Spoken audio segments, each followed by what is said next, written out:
In a film trailer, there are many conventions that are followed in order to fulfill the purpose of advertising the film to its target audience. Many people will have a genre preference, so it's very important to convey the genre in the trailer so people watching it will be able to instantly recognize the genre and be able to guess what the film will be like. It is also very important to convey the narrative in a trailer so people watching it will be able to get a taste of the story and want to see more of it. The genre of our film is film noir. We have followed many of the conventions of a classic noir film in our locations, cinematography, narrative and mise-en-scène. Referring back to my initial research, film noir uses a lot of urban settings. The everyday theme of this type of location makes it feel more real for the viewer. When used in crime films, the settings will be dark and damp in the more dodgy parts of towns, such as alleys. Scenes will often include rain because it makes the characters seem more hidden, as it would be harder for them to be seen or heard. We use several alleyway locations filmed at night to represent the genre we were going for. We use these locations to show meetings between the two villains and scenes containing violent or dark events, such as the fight scene and the scene where Julian is searching a dead body. I also wrote that the main character in a film noir will normally be related to crime in some way, such as a detective or a gangster, but will usually have some sort of flaw that will harm them. Our main character, Julian Finch, is related to crime because he is a detective. His flaw is that he gets too involved in his work, and he gets himself into things he can't handle. These two clips show the dialogue we have used in our trailer to reference this.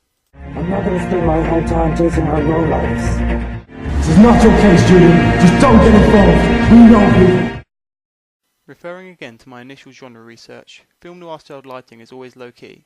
As film noir is often used in crime films, the low-key lighting fits well because it adds suspense and focuses a lot on the shadows, so you might not see the actual action taking place, but you'll have to guess it from the shadows. We use low-key lighting a lot in our trailer because it is very important for film noir. Here are a few examples from our trailer. In this shot, the lighting is used to create mystery for these two characters. The lighting in this shot helps emphasize the fact that the character is so focused on his work and is being isolated from everything else because of it. In the final shot of our trailer, the low-key lighting helps mask the face of the villain who has captured the hero. The soundtrack to our trailer used conventional instruments for a classic noir trailer. These are mainly orchestral instruments such as strings and horns, but is played in more of a modern way using a faster tempo and faster percussion throughout.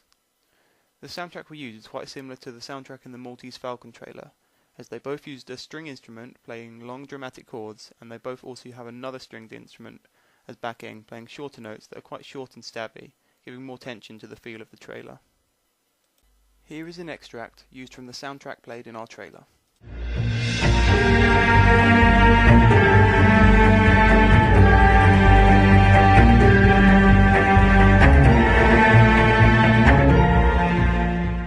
And here is an extract from the soundtrack used in the Maltese Falcon trailer.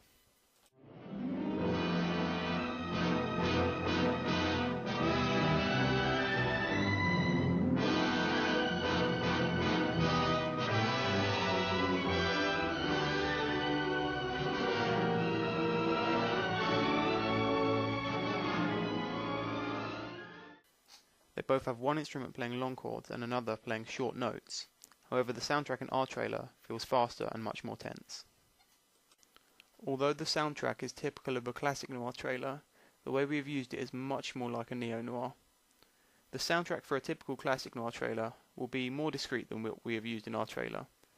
For example, in the Third Man trailer, the soundtrack is used mainly as backing for the voiceover of the narrator, but our trailer is a lot more reliant on the soundtrack.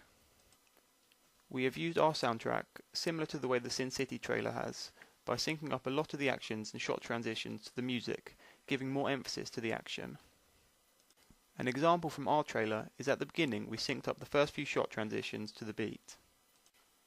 The shot changes every 4 beats and adds a lot of emphasis to the start of each bar of the soundtrack.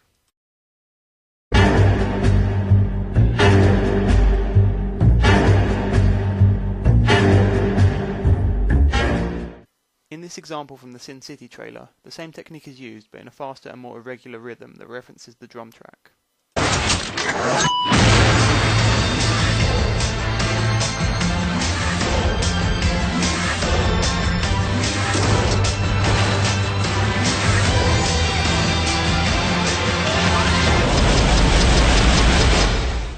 We also edited several actions on beat. Here's a clip from our trailer showing a match being struck on beat. Tommy! We want power! And here is the fight scene we used. The punch and the kick are both on beat. We want money!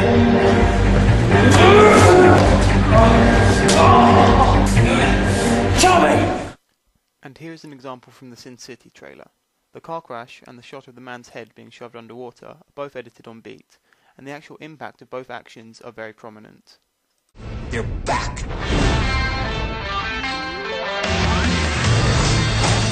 You're making a big mistake now. You already made a big mistake yourself.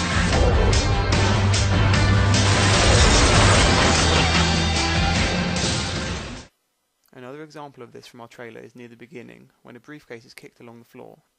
The briefcase sliding is timed with a reverse cymbal in the soundtrack, and the fade transition we use to get to the next shot is timed with the start of the chorus in the soundtrack.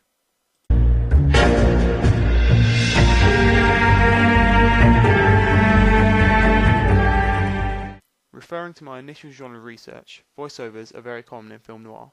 They will be used a lot to help with the narrative, as if someone is telling the film as a story. Voiceovers are used a lot in trailers. They are important in trailers because they will summarise the plot, and most trailers would not make much sense without them. In our trailer, we used a voiceover of the villain to explain his motives of money and power for the crimes he is committing in the film. While recording the voiceover, I tried two techniques of mic placement.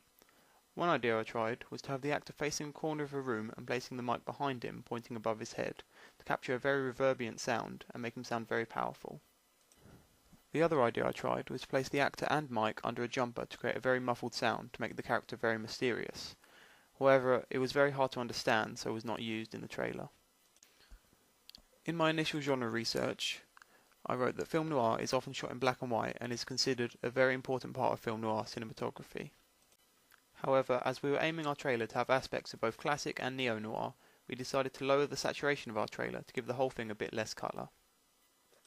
Referring to my initial genre research, film noir often uses many techniques to distort objects and characters by using skewed angles. It is also very common to have the main action of a shot in the background. In this shot we have placed the main action in the background and set it to be out of focus. The camera is focused in on a hat that is on the floor and very close to the camera. This shot adds a lot of mystery to the action. In this shot we have used a skewed angle and set up the phone to be in centre screen. This is used to give more emphasis to the fact the character is on the phone, rather than the character himself. In this shot of the two villains walking down an alleyway, a very skewed angle is used. Because of the character's status, this angle is used to give a sense of someone hiding from them, rather than just watching them. In my initial genre research, I wrote that a common prop used in film noir is a cigarette or cigar. The smoke created from this also works very well with the lighting effects used in film noir. In our trailer, we use cigarettes several times to convey the stress that the character is going through, as shown in the following clips. We